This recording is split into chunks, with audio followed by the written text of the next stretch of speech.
Shalom Bapak Ibu Saudara yang dikasihi oleh Tuhan. Kita percaya bahwa hari ini merupakan suatu hari yang sungguh akan memberkati setiap kita, secara khusus kita yang hadir pada siang hari ini untuk bersama-sama mendengarkan akan firman Tuhan. Bapak Ibu Saudara yang dikasihi oleh Tuhan, kita sudah lama menjadi orang Kristen. Kita berkata bersama-sama bahwa aku ini adalah orang-orang yang percaya kepada Tuhan.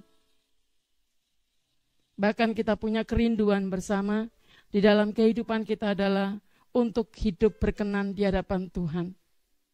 Tetapi jujur Bapak Ibu, seringkali di dalam kehidupan kita tanpa kita sadari, untuk kita bisa hidup berkenan kepada Tuhan, itu ada sesuatu hal yang harus kita kerjakan. Ada sesuatu hal yang harus kita lakukan di dalam kehidupan kita.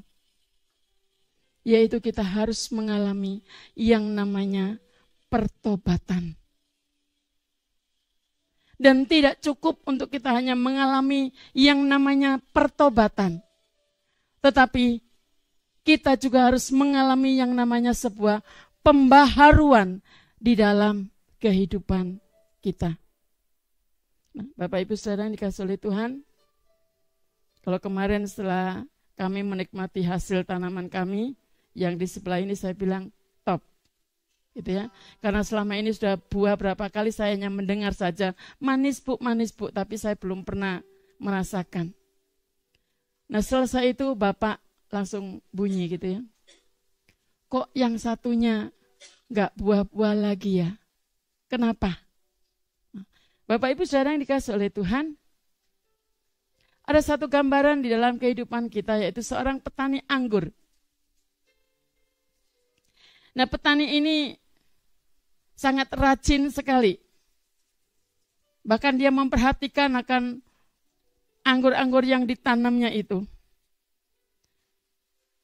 Suatu hari dia melihat ada salah satu pohon anggur yang tidak berbuah lagi seperti sebelum-sebelumnya.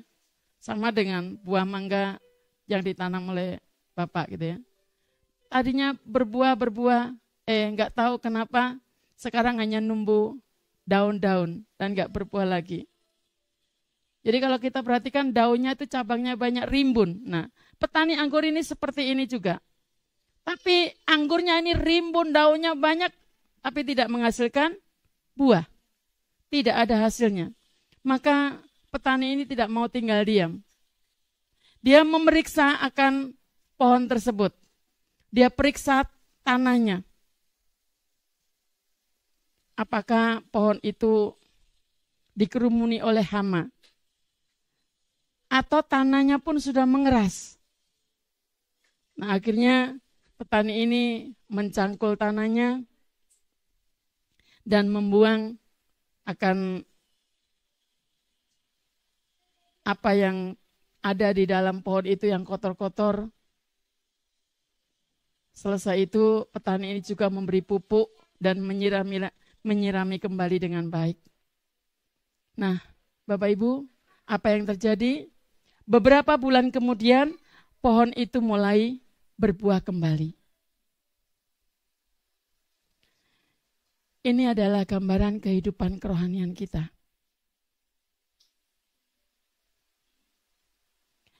Kita ini kadang-kadang terlihat baik, terlihat apik, terlihat saleh. Karena apa? Setia, taat, rajin beribadah, bahkan mungkin aktif di dalam melayani Tuhan. Tetapi Bapak Ibu, tidak menghasilkan buah. Maka hal itu perlu dicangkul. Perlu dibersihkan akan hidup kita dari dosa. Dan juga perlu diperbaharui dalam diri kita. Siapa yang mengerjakan semuanya itu? firman Tuhan yang akan mencangkul, yang akan membersihkan, yang akan memberi pupuk, yang akan mengairi. Seperti pohon anggur tadi, yang tampak rimbun, tetapi tidak berbuah. Itulah yang seringkali terlihat dari kehidupan kita yang tampak baik, tampak kita rajin, setia, taat kepada Tuhan.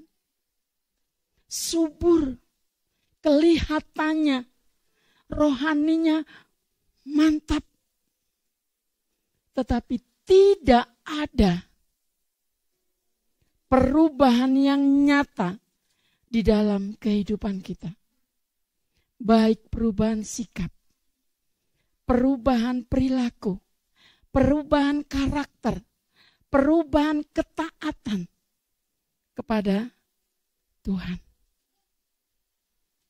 Nah, Bapak Ibu yang dikasihi Tuhan, inilah yang Tuhan mau di dalam kehidupan kita, yang Tuhan ingin buka di dalam hidup kita, yang Tuhan mau singkapkan kepada setiap kita melalui firman Tuhan siang hari ini, melalui seruan Yohanes Pembaptis di padang gurun, di mana Tuhan memanggil kita untuk berhenti hidup di dalam kebiasaan yang lama.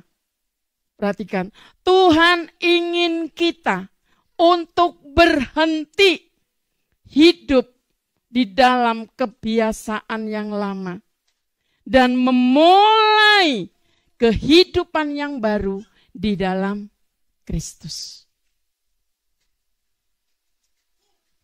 Mengapa? Karena tanpa pertobatan tidak akan ada pembaharuan. Dan tanpa pembaharuan kita tidak akan bisa menghasilkan buah yang berkenan kepada Allah. Jadi dalam kehidupan kita perlu bertobat, perlu juga pembaharuan baru, lengkap, dan bisa menghasilkan buah. Oleh karena itu siang hari ini, mari kita bersama-sama mau membuka diri kita. Membuka hati kita untuk kita mau belajar bersama-sama melalui firman Tuhan siang hari ini. Yang pertama mari kita bersama-sama perhatikan Injil Lukas pasalnya yang ketiga. Ayat yang ketiga sampai dengan ayatnya yang ke-8. Injil Lukas pasal yang ketiga, ayat yang ketiga sampai dengan ayatnya yang ke-8. Injil Lukas pasal yang ketiga, ayat 3 sampai 8, demikian bunyi firman Tuhan. Maka datanglah Yohanes ke seluruh daerah Yordan dan menyerukan, bertobatlah dan berilah dirimu dibaptis dan Allah akan mengampuni dosamu. Seperti ada tertulis dalam kitab nubuat-nubuat Yesaya. Ada suara yang berseru-seru di padang gurun. Persiapkanlah jalan untuk Tuhan. Luruskanlah jalan baginya. Setiap lembah akan ditimbun dan setiap gunung dan bukit akan menjadi rata. Yang berliku-liku akan diluruskan. Yang berlekuk-lekuk akan diratakan. Dan semua orang akan melihat keselamatan yang dari Tuhan. Lalu ia berkata kepada orang banyak yang datang kepadanya untuk dibaptis.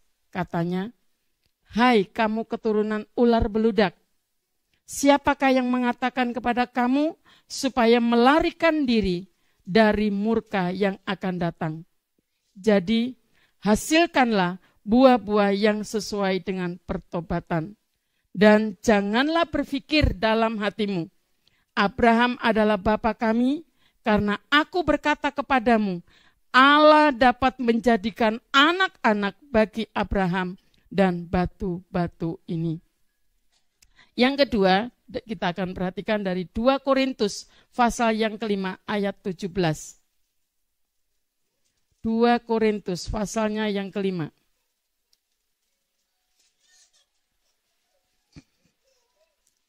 2 Korintus pasalnya yang kelima, ayatnya yang ke-17.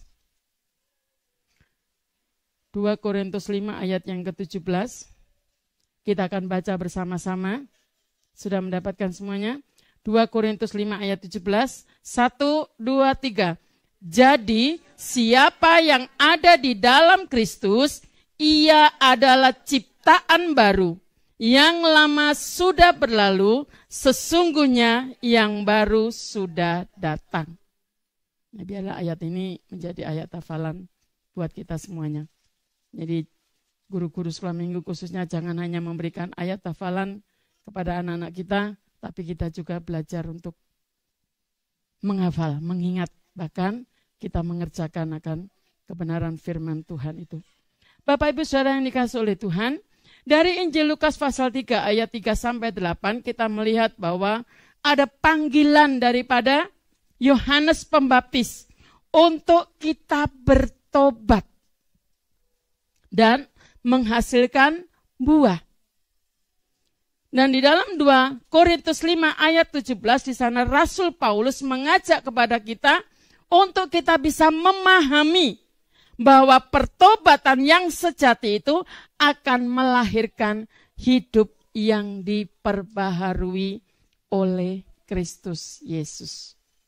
Nah, Bapak Ibu Saudara yang dikasihi oleh Tuhan, dari Injil Lukas dan 2 Korintus 5 ayat 17, khususnya di dalam Injil Lukas 3 ayat 3-8, di sana kita melihat ada satu kata pertobatan. Bapak Ibu, ada kata bertobat. Katakan oleh Injil Lukas dikatakan, bertobatlah, kata Yohanes Pembaptis. Jadi Bapak Ibu Saudara yang dikasihi oleh Tuhan, pertobatan ini merupakan satu titik awal dari pembaharuan di dalam hidup kita. Di mana Yohanes Pembaptis datang, dikatakan tadi, untuk memberitakan baptisan. Memberitakan pertobatan untuk pengampunan daripada dosa. Dan dia berseru di padang gurun. Katakan, persiapkanlah jalan untuk Tuhan. Luruskanlah jalan baginya. Bapak Ibu sering kita berkata, saya sudah bertobat. Orang itu sudah bertobat. Anakku sudah bertobat. Dan kalau mungkin saya tanya siang hari ini, kita semua akan katakan, apakah Bapak Ibu sudah bertobat? Pasti jawab semuanya, iya. Saya sudah bertobat. Karena seringkali kita berpikir, kalau kita sudah dibaptis, itu berarti kita sudah bertobat. Bapak Ibu, pertobatan yang sejati itu bukan hanya ucapan. Bukan hanya sekedar kita mengucapkan, aku sudah bertobat. Tetapi yang dimaksudkan dengan pertobatan yang sejati ini adalah merupakan satu perubahan arah hidup. Maka dari itu kata bertobat di dalam bahasa Yunani itu adalah metanoia. Yang artinya apa? Berubah pikiran, berubah hati, berubah arah hidup.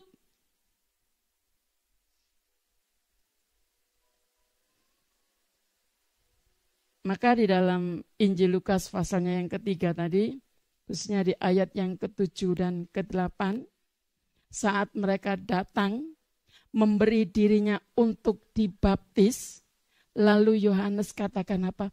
Hai kamu keturunan ular beludak, siapakah yang mengatakan kepada kamu supaya melarikan diri dari murka yang akan datang? Jadi, hasilkanlah buah-buah yang sesuai dengan pertobatan. Bapak Ibu, di sini Yohanes sedang menegur kepada mereka yang datang kepadanya untuk menyerahkan diri dibaptis. Tapi dikatakan, hai kamu ular beludak. Artinya apa? Bahwa pertobatan yang sejati ini akan selalu disertai dengan buah yang nyata. Maka di ayat yang ke-8 jelas dikatakan, jadi hasilkanlah buah-buah yang sesuai dengan pertobatan. Jadi dengan kata lain, bukan hanya kita berkumandangkan ngomong kepada yang lain-lain bahwa aku sudah bertobat, aku sudah bertobat, aku sudah bertobat. Tetapi ada sebuah perubahan di dalam kehidupan kita. Baik dalam pikiran, hati. Dan pada akhirnya dari perubahan hidup itu akan menghasilkan yang namanya buah.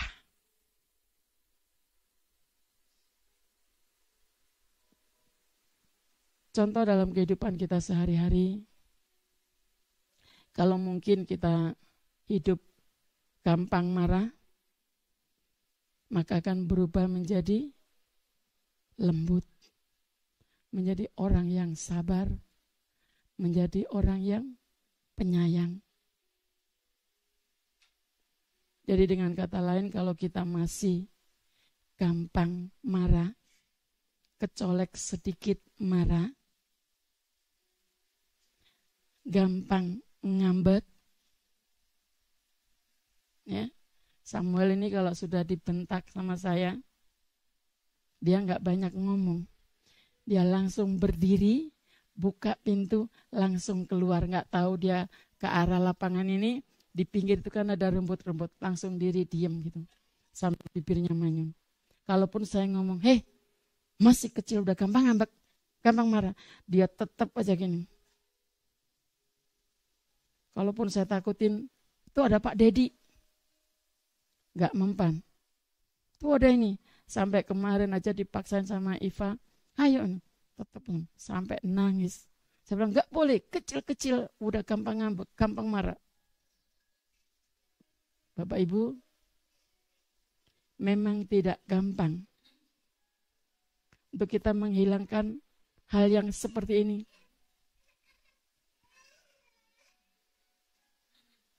Tetapi firman Tuhan hari ini mengingatkan kepada kita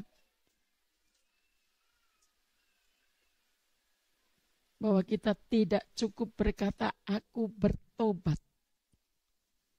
Tetapi ada perubahan di dalam kehidupan kita. Dan yang akhirnya perubahan sejati itu menghasilkan buah.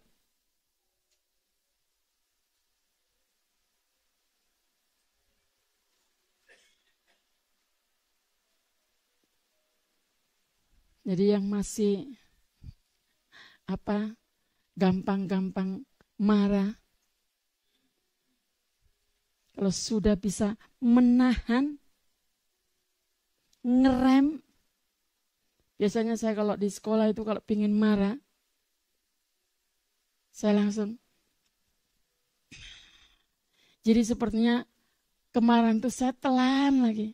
Nah, kalau sudah begitu langsung saya duduk diam.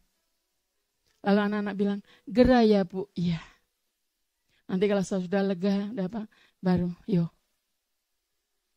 Apalagi beberapa minggu ini benar-benar saya udah capek, badan gak fit, anak di kelas gak ada yang nungguin, saya harus melatih anak-anak yang mau O2SN. Rasanya dibelain sampai makan lupa. Makanya Bapak kalau sudah pulang, udah makan belum? Saya diam langsung saya. Nah, hal-hal yang seperti itulah yang seringkali memancing kita untuk gampang, kamu kalau dibilang, makanya orang yang bertobat itu rem, menjadi lembut, penyayang, penuh kasih. Mungkin untuk anak-anak yang masih suka bohong. Belajar. Kalau saya bilang kepada anak-anak sekolah, stop. Kalau mau begitu, nih tarik, tutup nih. Belajar perubahannya adalah untuk hidup jujur. Kalaupun hasil ulanganmu 50, gak usah ditutupin, mak tadi bagus. Atau mak gak dibagi sama bu guru, pak guru. Padahal hasilnya jelek. Gak apa-apa, resiko ada sebab, ada akibat. Kalau memang 50 hasilnya, mau diomelin sama mama di rumah, mau dimarahi sama bapak di rumah, terima. Memang itulah kenyataannya. Tapi kadang-kadang anak-anak kita ini pinter. Gak ada mak, gak dibagi mak. Kalau anak-anak yang lain bisa dirubah. Nilai sekarang kan 8, 10, tambahin lagi aja nolnya biar 100, mak udah 100. Ya. Mungkin juga yang tadinya kita malas berdoa, sekarang berubah.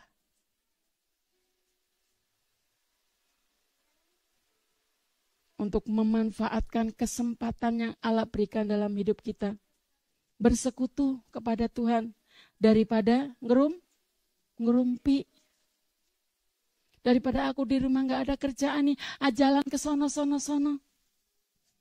Gak ada gunanya, gak ada faedahnya. Lebih baik datang, sujud, berlutut di hadapan Tuhan. Sampaikan unek-unekmu itu kepada Tuhan. Lebih berharga itu.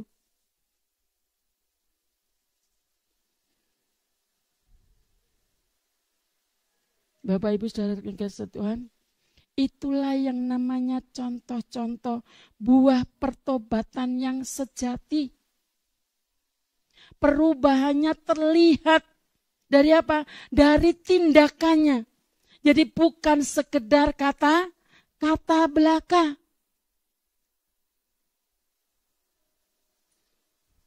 Oleh karena itu saya seringkali mengingatkan, dan kita sama-sama belajar, ibu belajar, para pelayan semua belajar, khususnya guru-guru sekolah minggu yang seringkali saya kutak-kutak. Kenapa? Kadang saya kesel gitu. Saya cerita anaknya di sono ngapain, gurunya asik di bawah kursi main HP. Gimana?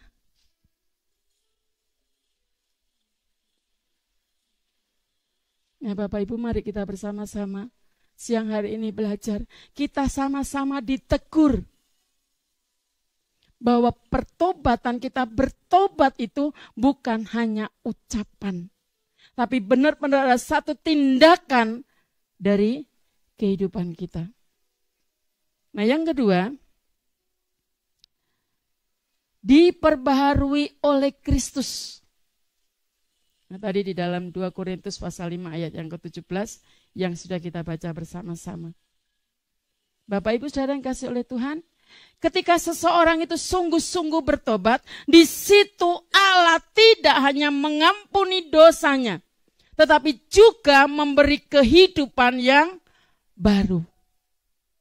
Perhatikan, saat kita bertobat, saat kita mengaku segala dosa kita di hadapan Tuhan, di situ Tuhan bukan hanya mengampuni, tetapi Yesus juga memberikan satu kehidupan yang baru. Makanya Rasul Paulus bilang apa? Kehidupan yang lama sudah berlalu, tapi kehidupan yang baru inilah yang ada di dalam kehidupan kita. Bapak Ibu tahu kupu-kupu? Nah, kupu-kupu ini warna-warni indah dan anak kecil pun gak takut. Tapi sebelum dia menjadi kupu-kupu, dia mengalami yang namanya sebuah proses. Dari telur menjadi ulat. Nah, saat jadi ulat ini, semua orang geli, takut, nanti gatal dan lain sebagainya. Tapi di saat dia sudah berubah menjadi kepompong dan membungkus diri di dalam situ, dia udah nggak makan, nggak apa. Bahasa istilahnya puasa. Dia diem hanya gantung kecil di situ, dia bertahan sampai nanti bungkusnya membuka dan mengalami sebuah perubahan. Terbanglah seekor kupu-kupu yang indah, disenangi oleh banyak orang. Nah, ini gambaran hidup kita. Yang kita mungkin tadinya udah sangat-sangat tidak disukai oleh orang karena kejahatan kita, karena kebohongan kita, dan macam-macam lah dosa kita banyak.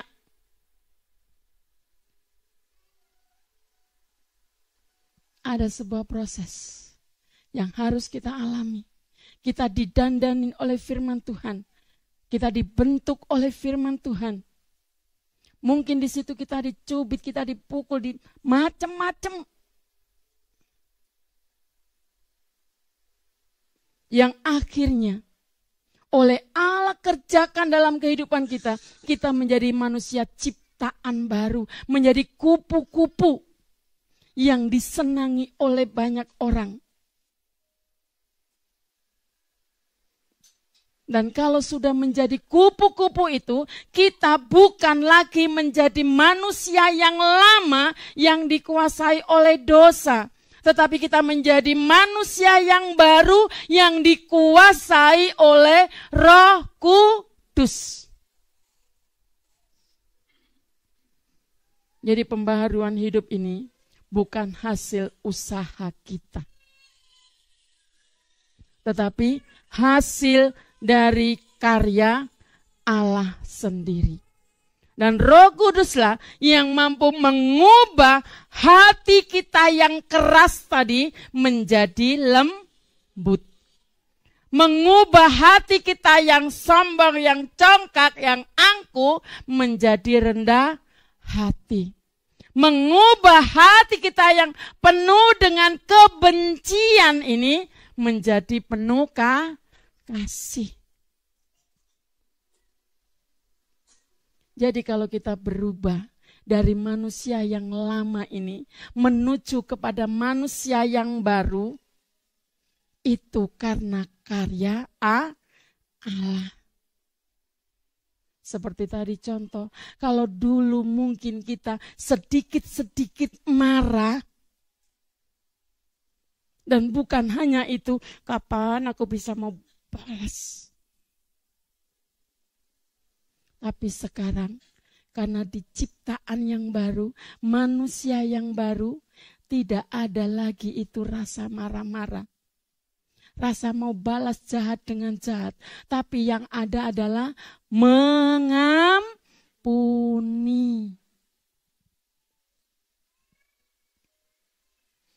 Bapak Ibu, kita mungkin gampang menyanyikan mengampuni, mengampuni lebih sungguh, mengampuni, mengampuni lebih sungguh.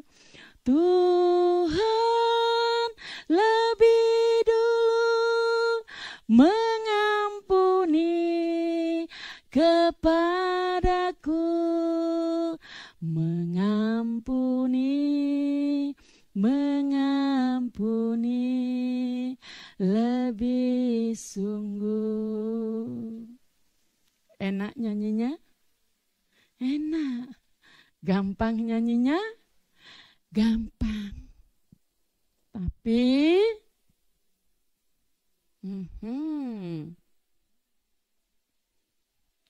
pikir dulu. Siapa lu aku suruh ngampuni kamu, ha? Kalau mau kamu yang datang ke aku, bukan aku yang datang ke kamu. Kita main hitung-hitungan. Apalagi terus dihitung dengan derajatnya. Aku nomor sekian loh. Kamu itu adekku, jangan macem-macem. Mau sudah dinasihatin siapa saja. Enggak Pak Pendeta, itu adekku karena aku nomor 1 ini urutannya. Bapak Ibu sadar tidak, kita sebagai orang tua juga seperti itu. Kalau kita salah kepada anak kita, kita cari pembenaran. Kita sulit untuk ngomong, maaf ya nak, mama tadi udah.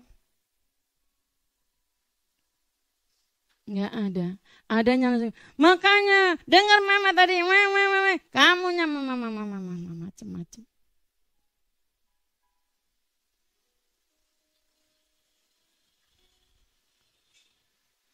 Bapak Ibu, ingat, Roh Kudus ini sudah ada di dalam kehidupan kita. Itulah yang akan memampukan kita. Asal kita tuh mau, Tuhan tolong aku nih loh. Aku ini sudah menjadi ciptaan yang baru. Pimpin aku terus, kuasai aku terus Tuhan. Agar aku tidak menjadi orang yang gampang tadi. Dikit-dikit marah, dikit-dikit marah. Tapi sekarang dikit-dikit, aku maafin ya dek. Besok lagi jangan begono-begono lagi. Hei besok lagi, oh enggak apa-apa dek. Oh itu kesabaran akan terus nambah. Sulit cari yang begitu. Tapi mari kita seluruh jemaat GKI Hosiana belajar. Untuk sebuah pertobatan kita, ada sebuah pembaharuan yang baru di dalam kehidupan kita.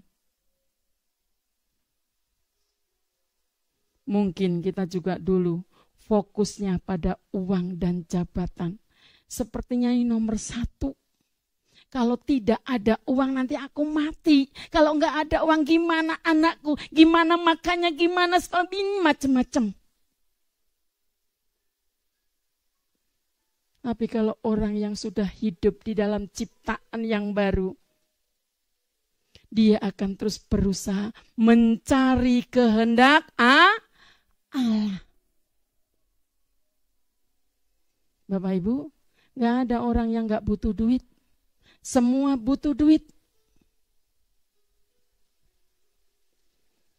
Tapi kita siang hari ini diingatkan, jangan fokusnya hanya pada uang. Fokus pada jabatan. Sehingga kita meninggalkan hal-hal yang harus kita kerjakan sebagai anak-anak Tuhan. Lupa waktu untuk kita bersekutu kepada Tuhan. Lupa terima kasih kepada Tuhan. Lupa bahwa semua yang kita punya itu adalah datang daripada Tuhan.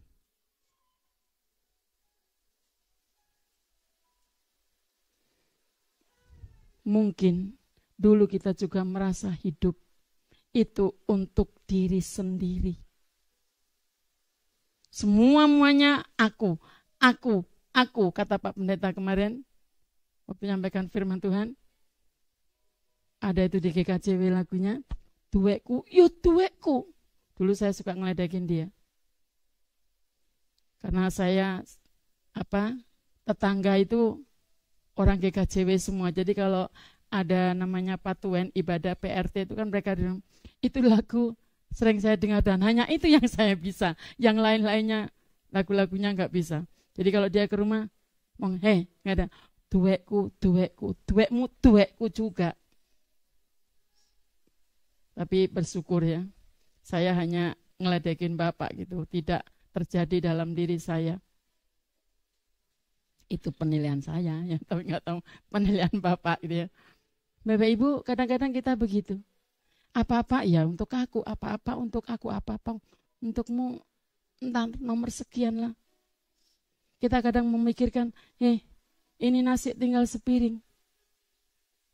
Ada tetangganya, Bu ada nasi, nggak ada. Bapak Ibu, ini hal yang berat. Saya dulu waktu masih ikut Bapak di kampus, jadi kanan kiri yang di askel di asrama keluarga, itu kadang teriak, Bu, ada berasmu? Saya bilang, mau dimasak. Mau beli, duit nggak ada. Bilangnya apa? Ya udah, berasku ada segini ini, kita bagi 2 ya. Biar nanti suamimu kalau pulang kuliah ada nasi. Kadang secara manusia kita berpikir, besok aku gimana? Ini untuk makan di rumah saja kurang.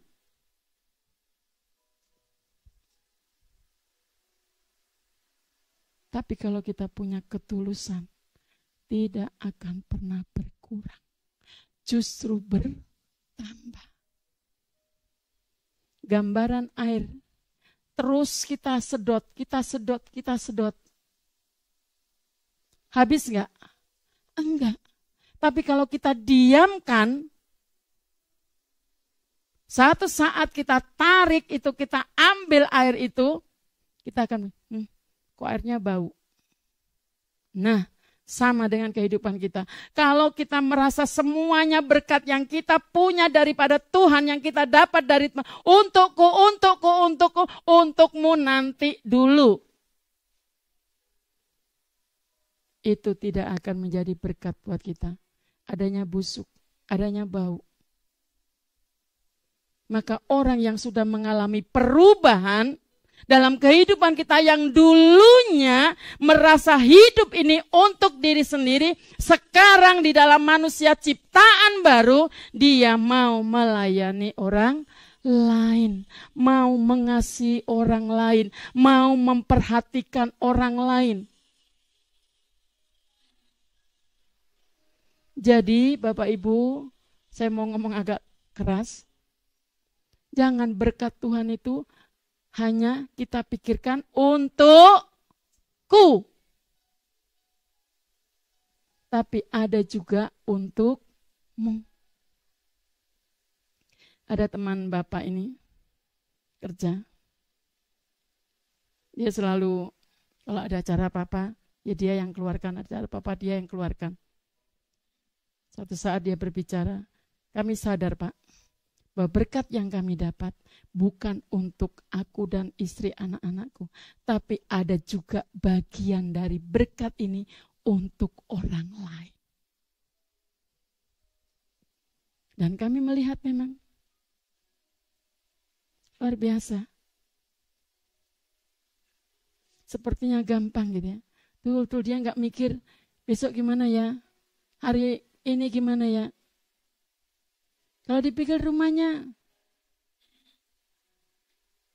ya, enggak yang, gedung yang mewah gitu. Enggak. Makanya ibu kepala sekolah saya sering kali bilang, belum tentu orang yang dompetnya penuh itu akan mengalir. Tapi kadang orang yang sudah dompetnya kepet, ada orang datang, nah, ditutup lagi kosong, masukkan. Saya salut dengan ibu kepala sekolah saya ini. Sudah sekian lama tahun, tidak ada niatan beliau untuk daftar menjadi PNS. Itu mulai dari dia bekerja di Maranatha. Padahal gajinya berapa sih? Sampai hari ini saja, sama dengan saya hanya terpaut berapa ribu. Tapi puji Tuhan loh begitu. Punya rumah, punya mobil, anak sekolah. Dari mana? Dia bilang enggak tahu. Bapak Ibu, itulah kalau hidup bukan untukku saja. Tapi mau juga melayani, memperhatikan orang lain. Dan semua itu bukan karena kita hidup lebih baik. Tapi karena Kristus yang hidup di dalam diri kita. Jadi kita bisa melakukan semuanya itu karena siapa? Karena Kristus. Kalau hanya karena kekuatan kita, itu tadi pikirannya, sayang nggak mau mana aku mau mengapa, mana aku mau ini. Banyak pertimbangannya. Tapi karena Kristus yang hidup di dalam diri kita, maka kasih Kristus, karakter Kristus itulah yang mendorong kita untuk mengerjakan apa yang Tuhan mau, apa yang Tuhan kehendaki dari kehidupan kita. Oleh karena itu pertobatan yang sejati itu membawa kita kepada pembaharuan karakter, pembaharuan arah hidup. Nah, Bapak Ibu Saudara yang dikasihi oleh Tuhan, kita sudah melihat yang namanya pertobatan. Dari pertobatan ada pembaharuan. Sekarang apa yang menjadi tanda dari pembaharuan itu? Kita perhatikan Yohanes 15 ayat yang kelima. Yohanes 15.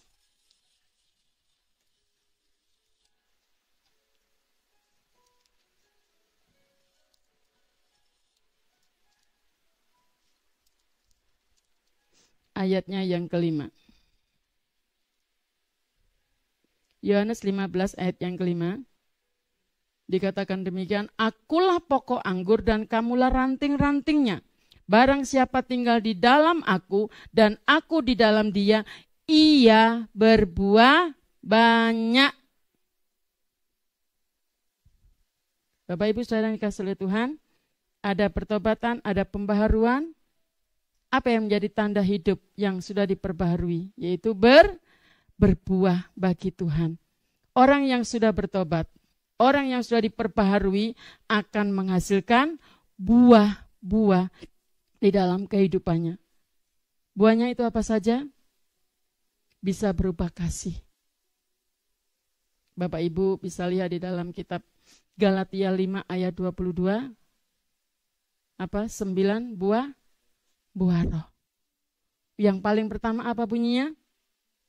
Kasih. Paling belakang sendiri apa? Penguasaan diri. Kenapa enggak dibalik?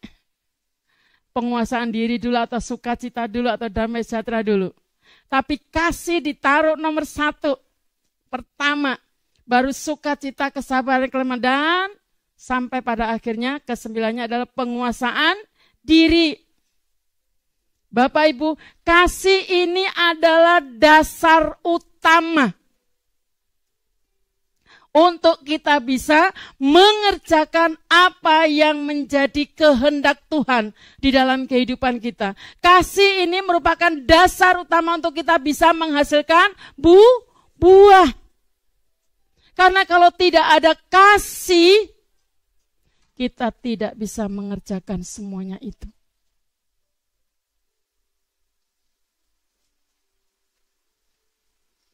Nah, karena buah itu yang pertama adalah kasih ada di dalam kehidupan kita, maka kita bisa untuk setia, untuk taat, untuk bisa rendah hati.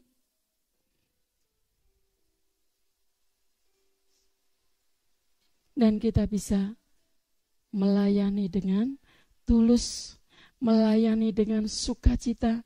Kita bisa memberi diri kita kepada orang lain.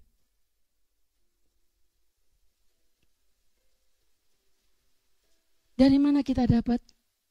Dari Tuhan. Kita minta, Tuhan taruh kasih-Mu itu di dalam kehidupanku.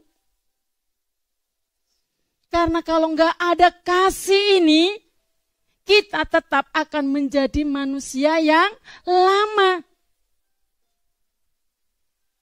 Tapi karena ada kasih Kristus di dalam kehidupan kita, yang sudah diperbarui oleh Roh Kudus tadi, maka kita akan bisa menjalani kehidupan kita yang baru. Ciptaan yang baru. Nah, di sini Tuhan tidak mencari kesempurnaan. Tidak ada yang sempurna di antara kita. Kalaupun kita sudah disebut sebagai pendeta besar, mungkin Alkitab ini sudah ngelotok.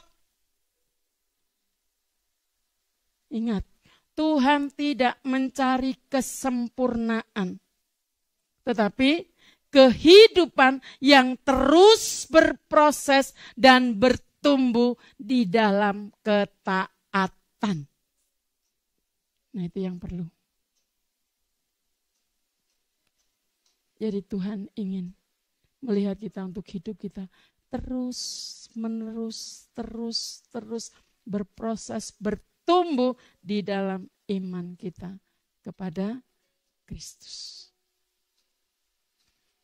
Dan yang terakhir adalah panggilan kita untuk berubah. Bapak Ibu Saudara yang dikasihi oleh Tuhan, kapan panggilan kita untuk berubah? Besok. Lusa, Bu. Tahun depan aja. Karena aku belum siap. Aku masih di kerjaan begini-begini. Kalau aku nggak ngikutin gaya teman-temanku, aku nggak dapat apa-apa. Bapak Ibu, ada juga salah satu teman Bapak ini. Kerja mapan. Dia saksikan apa? Saya orang yang paling nggak punya. Karena apa? Dia berlaku jujur. Dia takut akan Tuhan. Biarin teman-temannya, no. Enggak. Enggak. Aku begini.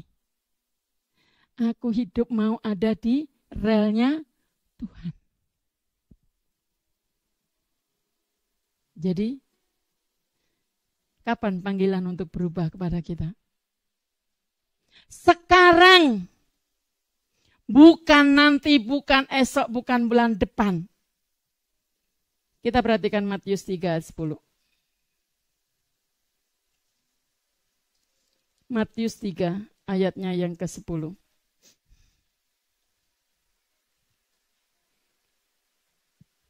Kita baca sama-sama. 1, 2, 3. Kapak sudah tersedia pada akar pohon, dan setiap pohon yang tidak menghasilkan buah yang baik pasti ditebang dan dibuang ke dalam api. Bapak Ibu, ini adalah peringatan bagi kita. Tuhan bilang apa? Kapak sudah tersedia.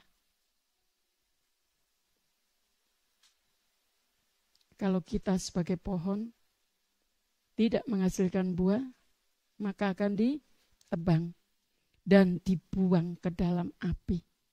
Peringatan yang sangat keras bagi kita sebagai anak-anak Tuhan. Kalau kita tidak berbuah. Tapi di sini kita mengucap syukur. Tuhan memberi waktu kepada kita untuk berubah. Dan perubahan ini tidak selamanya. Makanya saya bilang pertobatan bukan untuk besok, bukan untuk lusa. Tapi sekarang, untuk hari ini. Dan Tuhan masih memberi kesempatan. Sama seperti pemilik kebun anggur tadi. Dalam perumpamaannya di dalam Injil Lukas pasalnya yang ke-13, 6-9. Khususnya di sana di dalam ayat yang ke-8. Tuhan sabar. Tapi Tuhan juga menantikan buah. Tuhan memberi waktu kepada kita. Maka jangan disia-siakan kesempatan yang Allah berikan dalam hidup kita. Jadi lagu kesukaan Om Jem, biarlah itu terus berkumandang kepada setiap kita jemaat GKI Anusiana. Hidup ini adalah kesempatan. Kesempatan inilah yang Tuhan berikan dalam hidup kita. Kita gunakan sebaik-baiknya. Bulan kemarin saya sudah sampaikan melalui Raja Salomo. Gunakanlah waktu yang ada sebaik mungkin. Kata Rasul Paulus, hari-hari ini adalah jahat. Nah, kalau Tuhan beri kesempatan kepada kita untuk bertobat, gak usah nunggu. Sekarang Tuhan, Aku mau bertobat, aku mau diperbaharui, dan aku mau hidup menghasilkan buah. Bapak Ibu, mari kita renungkan bersama-sama di dalam kehidupan kita.